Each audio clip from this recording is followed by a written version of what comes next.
Hi, welcome listeners to the second episode of A Portrait of the Artist as a Young Man by James Joyce, page number 8. He was caught in the whirl of a scrimmage and fearful of the flashing eyes and muddy boots. Bent down to look through the legs. The fellows were struggling and groaning, and their legs were rubbing and kicking and stamping. Then Jack Lawton's yellow boots dodged out the ball, and all the other boots and legs ran after. He ran after them a little way and then stopped. It was useless to run on. Soon they would be going home for the holidays. After supper in the study hall, he would change the number pasted up inside his desk from 77 to 76. It would be better to be in the study hall than out there in the cold. The sky was pale and cold, but there were lights in the castle. He wondered from which window Hamilton Rowan had thrown his hat on the ha-ha, and had there been flower beds at that time under the windows. One day, when he had been called to the castle, the butler had shown him the marks of the soldiers' slugs in the wood of the door and had given him a piece of shortbread that the community ate. It was nice and warm to see the lights in the castle. It was like something in a book. Perhaps Leicester Abbey was like that. And there were nice sentences in Dr. Cornwell's spelling book. They were like poetry, but they were only sentences to learn the spelling from. Wolsey died in Leicester Abbey, where the abbots buried him. Canker is a disease of plants, cancer one of animals. It would be nice to lie on the hearthrug before the fire, leaning his head upon his hands and think on those sentences.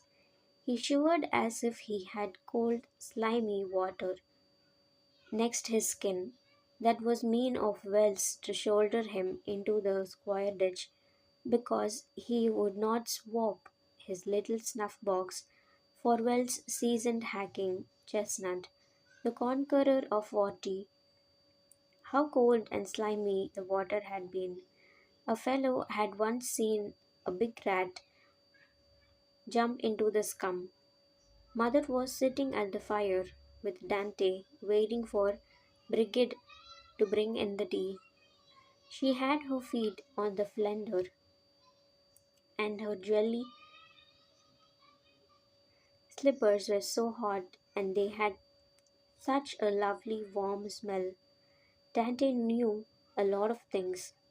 She had taught him where the Mozambique Channel was, and what was the longest river in America, and what was the name of the highest mountain in the moon. Father Arnal knew more than Dante because he was a priest, but both his father and Uncle Charles said that Dante was a clever woman and a well read woman. And when Dante made the noise after dinner and then put up her hand to her mouth, that was heartburn. A voice cried far out on the playground, "All in!" Then other voices cried from the lower and third lines, "All in, all in." The players closed around, flushed and muddy, and he went among them, glad to go in. Roddy Kickham held the ball by its greasy lace. A fellow asked him to give it one last, but he walked on without even answering the fellow. Simon Moonam told him not to because the perfect was looking. The fellow turned to Simon Moonan and said, "We all know why you speak. We are Meg Gladys Suck.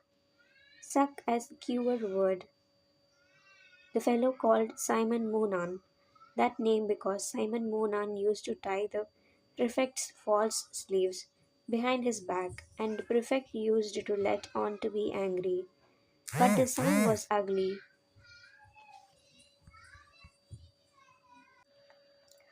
Only he had washed his hands in the lavatory of the Wicklow Hotel, and his father pulled and the stopper up by the chain after, and the dirty water went down through the hole in the basin. And when it had all gone down slowly, the hole in the basin had made a sound like that suck, only louder. To remember that, the white look of the lavatory made him feel cold and then hot. There were two corks that you turned and water came out, cold and hot. He felt cold and then a little hot, and he could see the names printed on the corks. That was a queer thing.